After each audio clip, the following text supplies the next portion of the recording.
Hi.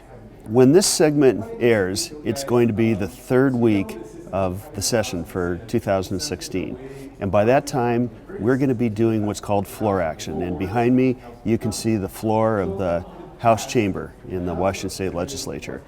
One of my jobs, besides representing the 2nd District, is to be floor leader for the House Republicans. So this is a week when I put in a lot of work. And when you have a chamber that is divided as closely as this one is, there's a lot of strategy. There's 50 Democrats, 48 Republicans.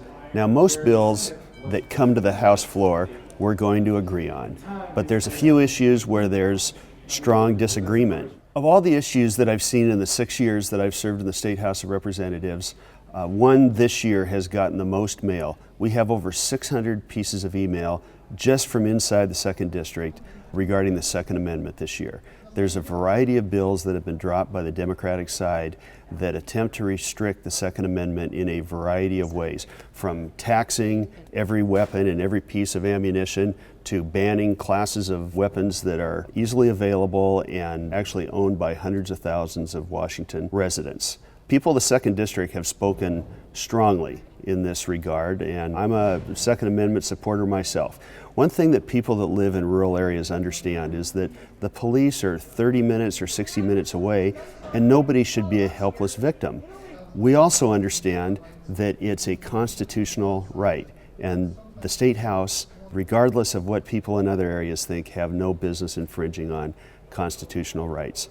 We're going to push back hard on this. I'm confident that we're going to defeat these efforts, but we're only going to defeat them if we work hard as House Republicans and also if constituents all across the state continue to support our efforts to defeat these bills. The last issue is the serious scandal at the Department of Corrections. Most people have heard by now that over 3,200 felons were released early as a result of a programming error that has occurred over about the last 12 to 15 years. They knew about it in the Department of Corrections, and they failed to fix the program and let people out. And it's so serious because 2 people that we know of have died as a result of the mistake while those perpetrators should have been in prison. And there were countless felonies and misdemeanors committed by people that were also released early.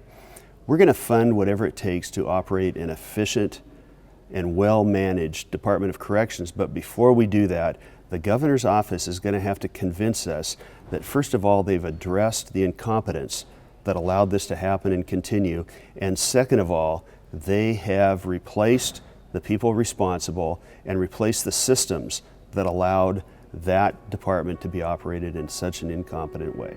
Thank you.